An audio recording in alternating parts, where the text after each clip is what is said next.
St. Patrick's Day is this weekend, and we are cooking up a favorite traditional Irish dish, corned beef and cabbage. And Chef Bill Collins is a personal chef, and he's here to show us how to make it in a slow cooker. Thank you. Good to see you. Yes, it's doing it in a slow cooker today, which is not how I usually do it.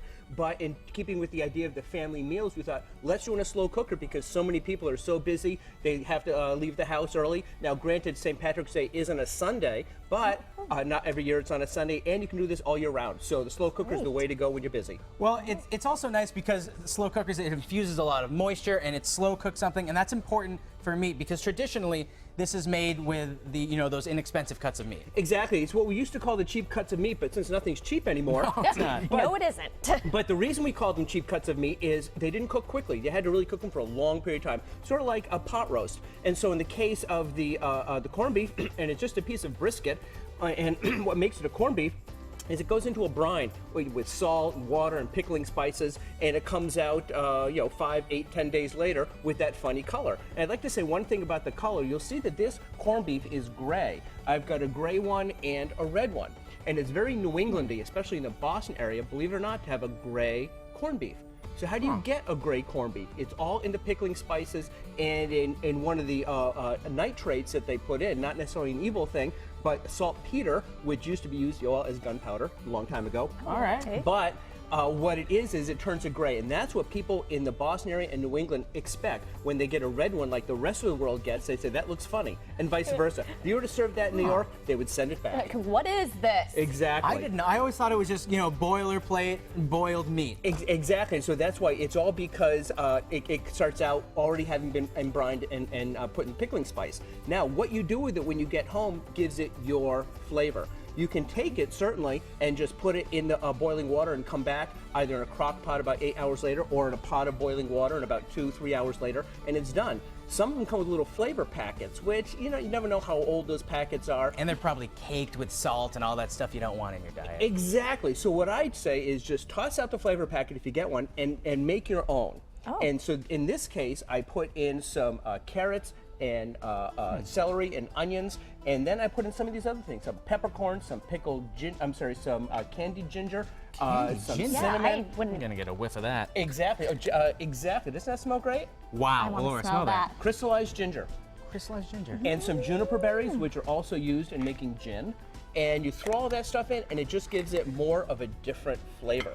And it's a very nice flavor. So, and this way you give it your own signature. Now, one other thing is it's a matter of where you buy your corned beef as well, because a lot of places do their own pickling of the meat. Some buy it already done, which is fine, and some do it themselves, especially a lot of local places.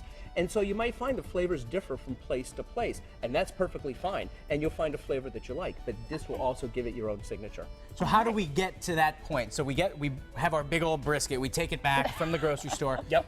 So we create the brine by using salt, sugar, water. What else do we put Well, in no, there? they've already brined. They've done that part Oh, for so you can't. Oh, So, I understand. I'm sorry. So when you go Oh. say to them, you say, I want a corned beef. Now you'll find just a plain piece of brisket, and it will never taste like this. It'll just taste like boiled meat. But they've done the brining for you. Oh, Okay. Now even you easier. can do it. They're all over the internet. You can do your own home brining. Oh, no, I like it easy. Oh, make it easy. And so this way, you take it home, you pat it off, you take off some of the might be some peppercorns or things lying on it. You take that off, you put it in the water in the slow cooker or in your pot, and Now I know you're not supposed to. Would you mind if I take the lid off? Please do, because it's already completed, Yeah, and you'll let's- see we've got the corned beef in there. I've already cut it up into some pieces. So see how this one, it's a red one. Yeah, I was just gonna say that's red. That's a red one. And so in here you can see all these other things, the vegetables, and some of the cooked off carrots and some of the onions and some of the celery. and that had been sitting in there for about 8 hours, so I had a lot of meat in there. So take us through the ingredients that are in here. What I put in there: water, Okay. celery, carrots, onion, and these spices that I put spices? in there. Just throw them in, walk away. So you've augmented the brisket that you've bought in the store, and a few hours later, it looks like this. Yes, exactly. Now, it's a few hours if you do it stovetop like this, and it'll take anywhere from 6 to 8 hours in there. I would set it on a low heating for 8 hours. Here's why. It's not going to fall apart on you, especially if you have a lot. If you have more than 3 pounds definitely go 8 hours in the slow cooker. And you don't want to jam it in there because it's going to be a big piece of meat. Feel free to cut it in half. It won't be a problem if you have two, and I did that, if you have two larger pieces of meat in there instead of one huge one, and it'll cook beautifully. But the beef is just half the battle. We have vegetables and potatoes, and we're going to deal with that a little bit later. Absolutely. So don't go anywhere. A little bit later, Bill is going to teach us how to cook our vegetables properly. Welcome back to Mass Appeal, everyone. We are back in the kitchen with Chef Bill to finish our slow cooker corned beef and cabbage recipe. Absolutely, we're ready to go, and we've actually got it all plated up and ready to be eaten. So that's the finished product right there. I am ready to eat it. I can't wait to dig in. Here's my thing, though. The knock that most people have on corned beef and cabbage, sometimes, I'm not saying this is true or that I think it, the knock that some people have is that sometimes because everything's boiled, it doesn't have as much flavor as it could. Well, and here's a couple ways that you can avoid that, because that's a very sincere criticism, because especially if you just throw something in boiling water, you're not going to get much flavor in it. So we've done a couple of things to take away that blandness. One is by doing the corned beef in those extra spices that I talked about earlier. And then you don't want to put the vegetables in with it when you throw the corned beef in, to put the potatoes and carrots and all that in, because you end up with the mush, especially with the potatoes in there after all those hours. So what you want to do is, when you've taken the corned beef out, all the vegetables will cook in about 15 minutes. So take the same liquid that you cook the potatoes in, I'm sorry, you cook the corned beef in, I just put them in a pot right here, some of the corned beef liquid with a little bit more water if you need it, and you cook up the vegetable that way. They're going to get the flavor of the corned beef too. So you come from a possibility of a bland meal to all of a sudden, wow, great flavor throughout all of it. Oh, and the nice thing is too, it's a lot of those similar flavors tied through, which is what you look for in a good meal. Exactly, exactly, because you've got distinctive, cabbage is a strong flavor, carrots are nice and sweet, potatoes really tie everything together. So how did we get there with the potatoes? Because these are unique potatoes, or potatoes that you don't often see in a recipe like this. Exactly. So what I did was, I did this because, well, this is television. I did the cabbage and the carrots separately, because sometimes the potatoes can break down just a little bit. So what I tell people to do, if you can do it all in one pot, which is perfectly fine, is put the carrots and the cabbage in first for 5 minutes, then put the potatoes in. And so in this way, I was able to separate them and make a nice presentation. But if you lump them all together, or one thing that's always kind of cool is you take a potato masher and you mash the whole thing together, and you end up with this one big mash. It's kind of cool looking. And I like to call that playing with your food. Is it good though? Is that mash tasty? And it really is fun, because it's such an informal meal that there's no way, this is more of a formal laid out presentation. There is no wrong way to present corned beef and cabbage, or the corned beef meal especially for St. Patrick's Day. And some people have a tradition. Some people do mash it up, some people separate it, some people do it all over the plate. It's what you want to do. It's that fun of a meal.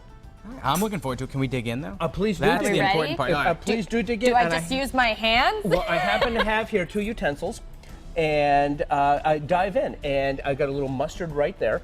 But it's however you want to do it. And you see, this is the pink. I would love some. The pink or redder corned beef that's more popular in the rest of the world, Right. as opposed to the gray one. But not here. And now, so we're gonna have some bites of this, and we're gonna get to the whole thing. We see the carrots here, we love them. You have a way that's gonna blow everybody's mind to peel carrots. yes. Exactly. You were showing us this earlier. Well, gee, how hard is it to peel a carrot? Well, some people go one way, some people go the other way, but you can actually peel it up and down both ways. But just with a carrot or a parsnip, you can't do it with a potato because the carrot's perfect, it's a tubular shape. Okay. So what you want to do is just keep the peeler on here, just kind of go up and down the whole carrot, and boom, it's done. Now, I don't like to think I'm an ignorant guy, but that's something that I feel like I should have thought of years ago. Well, there is a Nobel Prize for carrot peeling.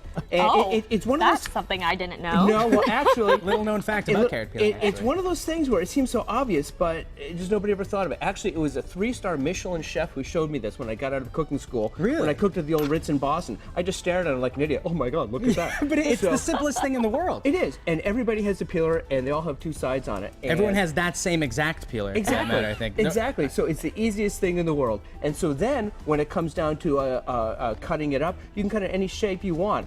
Sometimes you might just want to, cut, for the corned beef and cabbage, just little ovals, or you can cut them into sticks. Pardon my fingers, as I did there. And so any way you want to do it, any way you want to present it, but it starts with a really fun way of peeling. So we boiled these vegetables, but could you roast them? What kind of a Absolutely, taste would you yes. get with that? Now, here's another thing you can do, and you can have them ready in less than 40 minutes. I like to do all kinds of mixed roasted vegetables. I wouldn't throw the cabbage in, although you could, but I like to throw in onions, sweet potatoes, red potatoes or white potatoes, but not Yukon Golds because they get mushy, and the carrots. And you mix all together, a little olive oil, pop it in the oven 45 minutes. I sometimes like to turn it around every 10, 12 minutes just Shake to it a kind of little keep bit. it. Yep. That sounds And yummy. next thing you know, you've got a variation on the classic boiled dinner. It's really good. I think it looks cooler, and you get that nice little crunch from having I love roasted. I love that crunch. Although Yeah, it absolutely. has nothing to do with this plate. My favorite vegetable to roast, cauliflower. Yeah, cauliflower goes very well. Right? And yep, and actually another great thing to amp up your cauliflower. ump it up. Ump it up. I have New respect for culinary that phrase, word. yeah. Is to mix it up. I do cauliflower with portobello mushrooms, red peppers, yellow peppers, onions. Throw it all together, and it stays moist because the portobellos give off a little moisture of the water. And you have this nice, a little bit moist, roasted vegetable medley with the cauliflower. Do you want to come back tomorrow and do that? 'Cause I won't pack a lunch. We'll be good to go. Seth is ready for that. So it works out well. So that all that comes from a variation on the boiled dinner. You can go in any direction you want with this. It's such a great way to go, and it's such a family-oriented meal as well. Well, it's a family-oriented Great. holiday too. Chef Bill, thank you so much for stopping by today. Thank you, Seth. Thank you. Thank Cannot you. wait Thank you, to Laura. dig in. Thank you. And if you want this recipe, head over to our website, mymassappeal.com later today.